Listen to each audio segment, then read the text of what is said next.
One. Hey everyone, how are you? It is your friend Damon Bodine here with another episode of the Denver Business Spotlight. Today I am here with my good friend Frederick Matzen. Frederick, how are you today? Good. I'm getting rained on, and this is great. Yeah, we were just talking about your background before we got started today. And, I was just saying that it makes me feel very calm and very Colorado, So good stuff, man. How are you doing today? How's your week going? It's looking to be nice and busy, so it's got a photo shoot today and ending with a music performance on Friday. So um, I'm looking forward to getting it going. Awesome, man. Yeah, I'll be definitely heading out there to see you guys on Friday. The first time I've seen live music in months, man. It'll feel like the dawn of a new era or something, right? So, So many people have been missing live music around here. dude, it's It's like coming back. you don't realize how much you miss it until it's not there, right? And that's pretty. So I'm excited, man. So why don't for people that don't know you, why don't you tell us kind of a little bit about yourself and what you do? Well, currently in my current life form, I'm a photographer, videographer. I do all sorts of photography. I kind of specialize in fine art and portraits, headshots, but I also do real estate, commercial, products, architectural, pretty much anything. If you've got small items that you need photographed, I do incredible macro photography as well. So I just have a lot of fun. I'm also teaching people how to do better photo and video. I do graphic and web design as well. I've done that for about 20 years. I don't promote that so much anymore. Um, and then what was I looking for? Just I also help people. I edit photos for other people. If you've got a good photo that you have had for a while, but maybe it was shot on an old cell phone that doesn't enlarge very well, I can clean it up and I can enlarge it and get you a good digital file that you can make a nice big print that you can hang in your home. Um, and I also do reproductions of artwork. So if you're an artist and you need digital reproductions like high quality that maybe you want to make a poster out of to get some extra income, I can also do that for you. So a lot of different things. Yeah, Plus I do music composing and recording and audio editing. If you've got podcasts you need cleaned up, I can do that. Um, I have my hands on a lot of things. yeah, it sounds like it, my man. You're very versatile in your skill set. So I want to kind of touch on one of the things that you talked about there is kind of the photography kind of coaching and classes and things like that. Let's talk a little bit more about that. What's that look like? What kind of, what is that for someone who's kind of thinking about, maybe taking the next step? What kind of course or coaching do you offer them? Well, um, first off, it depends on what camera you're using. The cell phones these days, I just got a Samsung Note 20. It claims to have a 108 megapixel camera in it. It's like, oh my God. And so, but it's cell phones, cameras, all of it is a tool. And that's the first thing I teach somebody is it's a tool. It doesn't make you a photographer. You spend $5,000 on a Nikon or a Sony or Canon camera. That does not make you a photographer. It's a tool. You have to learn how to use the tool. Just like if you bought a wrench, doesn't mean you're a mechanic. So I teach people what it means to be a photographer. You have to have the skill set to know how to use the camera. You have to have the skill set to know how to edit it afterwards. You have to have the skill set to learn how to compose a shot. Just taking a photo doesn't mean it's the best possible photo. So learning composition and how to make your vision of that scene or whatever you're shooting into what you saw in the edit stage. So there's a lot of different aspects to it, and there's a lot of technical photography techniques like HDR and focus stacking and frequency separation and luminosity masking and all these technical terms that meant nothing to nobody listening, but there's a lot of techniques to learn to make yourself a better photographer in the more advanced stage too. So um, That's awesome, man. So I mean, I think that's super important for people to think about, right? Because, you know, in the arts, right, so many people are kind of self-taught and things like that, right? But I'm self-taught myself, but these days with the internet being the way it is, there's so much capacity to learn for free or for a nominal fee in your own time. totally. So there's some great resources. There's Flearn, there's Creative Live, there's LinkedIn Learning. All three of those could advance your skills beyond what you ever imagined. Yeah, absolutely, man. I think, you know, one of the things that I learned as the years have gone on, right? And this is why I think like coaching and mentorship is so important is, you know, I could sit on the internet for hours and hours and hours and hours and hours and go down 50 rabbit holes trying to learn something, right? Or I could come to you and say, hey man, listen, like I want to do like a 2 or 3, you know, like I want to do like kind of a session with you, and I'll probably take more out of that one session than you know, a month of doing my own thing, right? So The advantage of doing a one-on face-to-face, even Zoom to Zoom, whatever, um, is that you can ask the questions and get to the gist of what you're trying to achieve. yeah, And in that process, that question can be answered rather than having to sit through a 2-hour video. There's people that love to go linear and they like to go to start to finish on something. There's other people like you and I, it sounds like, that want to solve the problem and go right straight to the solution. And I'll learn the other stuff later when I need it. But I want to solve this problem now, and that's what I want to get to. yeah, I mean, eventually you just start thinking about efficiency, right? You know, because Yeah. especially as you get, you know, busier in life and things like that, right? You know, the time value of money and cost and things like that. I mean, you know, we use that concept in real estate and finance all the time, but I think it applies to everything, right? I remember Oh, it does. when I was learning bass guitar, you know, when I was a teenager, right? You know, I tried to just do my own thing and get the books and all that for 2 years, right? And then I did lessons for a month, and it was like, you know, I gained more in that 30-day period than I did like the previous 2 years before that, man. So I think you're doing something very valuable for the community here. So you're in Denver, that's how we met each other, right? Yeah. What's it like to be an entrepreneur in Denver? I know it's, you know, ever changing city, so It's it's different for everyone.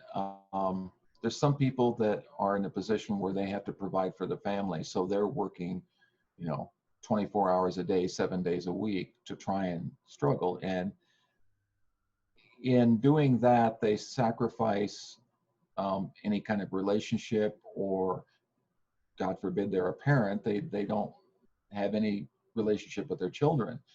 And so you have to learn as an entrepreneur what your timing is for paying attention to your life as well as your business.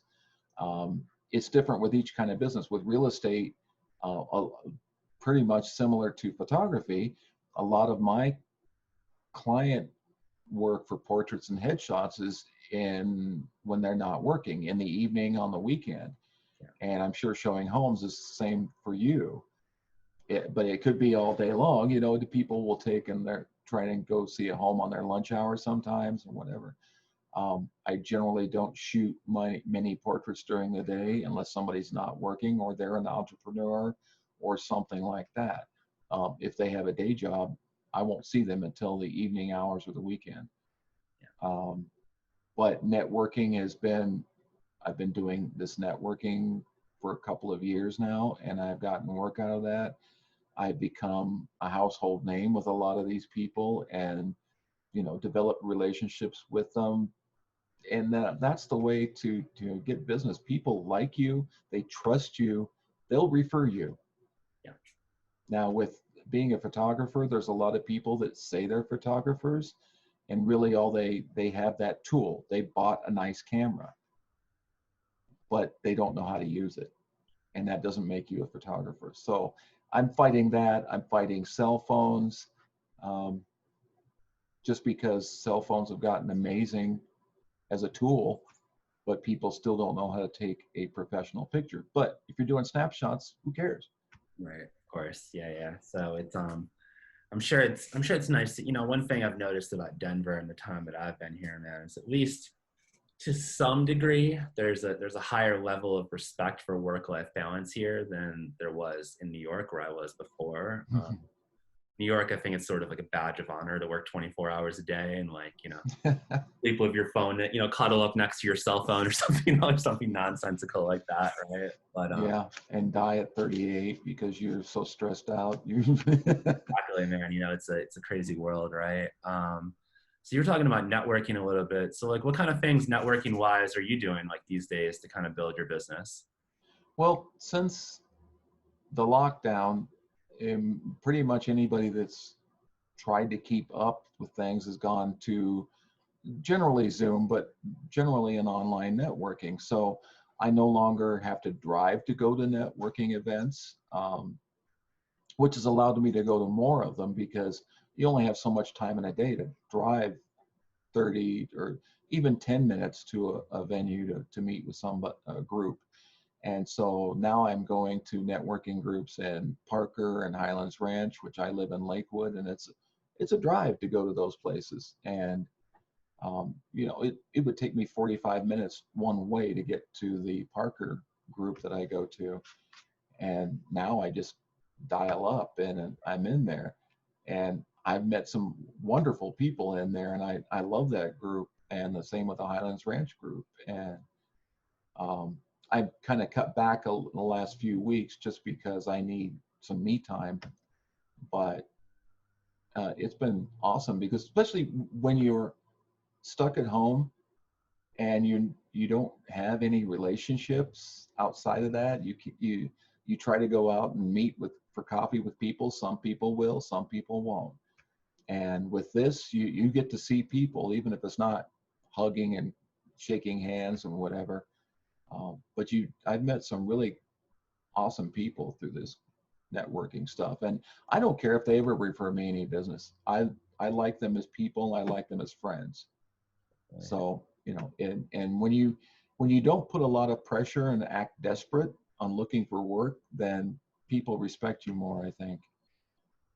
Yeah, 100%, man. I mean, you're pretty well established in what you're doing, right? And I think, the first time I met you, I mean, that showed immediately, right? It's just like, oh, this is a really nice guy. He's confident in what he does. And I followed up and looked at your work, and I was like, wow, this is really, really good stuff. And it's definitely those are the kind of folks that I think will always be in a good place in the world, right? Because you have enough confidence in your skill set and things like that, man. So you answered like three of my questions in your last answer there. But so let's talk about this. I mean, I know that we've all been dealing with coronavirus and how much that's kind of changed life, everything from going to the grocery store to the meetups to all that stuff. Do you think that, kind of in your field, that coronavirus will have kind of any long lasting impacts on, the photography business? It really depends on how society starts looking at it. Um, Most viruses that have been around, if you remember back to bird flu and H1N1 and stuff like that, they basically died off on their own. Mm-hmm. Once care was taken to treat those that dealt with it, and without getting into kind of politics, I think COVID is no different. It will die off, and by this time next year, it'll be just a bad memory and I'm really hoping. I hope I didn't jinx it by saying that, but um, and so long-term effects, I think that basically means people will be fine getting their portraits done, and they'll be fine getting headshots done, and they'll be able to go out in a gallery or a craft show or something and see my photos. And there's people that are documenting this whole year, this whole lockdown, that are going to have books coming out on the year 2020 that we want to forget. And so there's going to be people making money off the photos of that. And I'm not documenting it. I'm not interested in going around and pillaging people's misery with Right. photos, Yeah. but you know, it's one of those things that's affected my the music business vastly, even more than the photography business, I think, because you know, with photography, you can do a product photo without worrying about social distancing. You may have an assistant or you may have the product owner in the room, but you don't have to get that close to them. Really, you don't have to get that close to them for portraits and headshots, but sometimes they do makeup, so you've got a makeup artist that's hands-on. But with product photography, real estate photography, you know, whatever, and fine art photography, you don't have to touch anything. Yeah. But with music, it's all about being in public, in front of people. And a lot of touring musicians, big money-making musicians, had to cancel everything. And now they're doing live streaming. Some of them are starting to do pay-per-view. And I just don't know if I as a musician myself, I'm not sure if I want to pay 20, 30 bucks to sit in front of my computer and watch somebody live. I'll just wait till the video comes out and buy it for 15 or 20 or whatever. Yeah. So I'm looking forward to, there's some venues that have opened up around Denver and having live music. Some of them that have gone out of business that used to have live music because they couldn't sustain, if they weren't restaurants, they couldn't sustain staying alive during that. They didn't get enough aid to do so. So I know there was one downtown Denver that was established like 25, 30 years ago that closed down because of this. And a lot of people were sad to see that go. But things are starting to pick up a little bit. We'll see how long it takes before everything's allowed to open. The bars can't open past 10 o'clock right now. So, I mean, a lot of bands used to play till 1. Yeah, 1, 2 in the morning. 2 o'clock in the morning. I did one gig many, many decades ago that on the weekends they went from 9 to 4. Yeah. So they closed down the bar at 2 o'clock, locked all the liquor away, and opened back up to all ages for 2 hours from 2 to 4 a.m. So there used to be a thing in Buffalo, where I'm originally from, that on New Year's Eve the last call hours didn't apply. So we would have every year when I was a concert promoter, we'd have events, and like the parties would literally go to like 7 in the morning, and like sometimes I was like DJing that stuff myself, and I was like, Jesus, like we're playing like a 7-hour DJ set, you know, or something like that, right? Which is pretty gnarly. But yeah, that's tough. Yeah. And you know, as a musician, you're putting out even more physical energy, and playing for 6 hours was exhausting. I'm sure, man. I'm sure. I do think, to some of the things that you said, I think you're in a good spot, man, because I think that the photography world has not, you're right, like you're really not close to people. It's kind of a socially distant kind of world, right? So I don't think you're going to see like a lot of negative impacts in the long term. I think for the stuff that you're doing of like the coaching and, the kind of one-on-ones, right? Like that might even get better, right? Because we have a whole new world that's, comfortable with Zoom and things like that, right? So. Well, and as time has gone on, people have gotten very much tired of staying home, and I mean, you're not out talking to somebody and hugging them and licking them, so your chances of spreading anything is far and few between. And if you're I've done several photo strolls with people that wanted to learn a little bit more. We'll go to a park and we'll walk around the park, and it's like, okay, what are you interested in, and what do you know now, but just walking around the park, you don't need masks on, and you can learn a lot just in 30 minutes of walking around a park with a camera. Yeah, totally, man. Totally. Very cool, my man. It's got a couple last questions for you, my friend.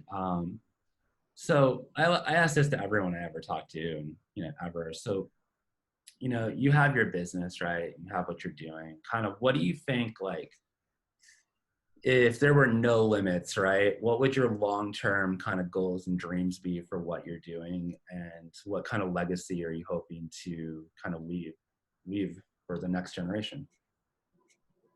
I think if I had, I think I'd be doing the same thing I'm doing now, really. I would, be more famous, but other than that, I love working with people on portraits. I love the challenges of real estate and architectural photography. I love doing fine art and experimenting with techniques and ideas and, coming up with a theme and running with it. Um, and as far as legacy, neither one of my children are all that interested in being a musician, and I really not encouraging that. My daughter has played several instruments. She currently hasn't touched one that I know of in a few years. I'm sure she could pick up and play it fairly easily, but she has a gift. She just doesn't develop it. She is developing an interest in photography a little bit. My son has helped me with, he helped me yesterday do a photos of the band. Um, he isn't really interested in it, but he is capable of doing it. So I'm kind of curious to see what happens as I get a little older and as they get a little older. My daughter's 20 and my son's 15. So there's still some maturity and some, experience to be had there before things get finalized, I guess, if you want to call it that. Yeah, yeah. So we'll see who gets the guitars and who gets the cameras. Absolutely, man. Well, I think your legacy will, go even further beyond that, man. And the work that you have done so far will touch people for a long time to come, my friend. So there's something very valuable in what you do, and I hope that anyone who watches this, takes the opportunity to contact you and kind of get in touch. So finally, I guess, kind of wrapping up here, how can people find you? My website, my email. Email is frm at Frederick Matzen, and Frederick is spelled Frederick. Matzen is spelled Matzen, which is a little different than most people know. So frederickmatzen.com. If you do a search for Frederick Matzen, you're going to find me regardless.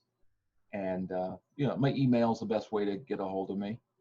And, if you, just shoot me an email, and I'm happy to meet with anybody for almost any reason. If you just want to chat and just say hi. I don't care if you refer me, just be friendly. We need that in this world right now. Definitely, man. I can attest to that you are a super nice and warm and welcoming person, man. So don't be afraid to email Mr. Frederick, because he will bring joy to your day, as he's done to my day, and probably many, many, many others before me, man. So awesome. Listen, Frederick, I really appreciate getting to talk to you, man. And we'll definitely put all your contact details in the show notes here. And if anyone has trouble finding Frederick, you can always reach out to me. You can find me at damonbodine.com, damonbodine@gmail.com, or you can always call or text me at 347-581-2058. And I guess we'll put a bow on it, my friend. I have one last comment, and it's something I live by every day, and I feel free to adopt this, anybody that's watching. I have a goal every day to make at least one person smile. If I fail at that, then the day's ruined.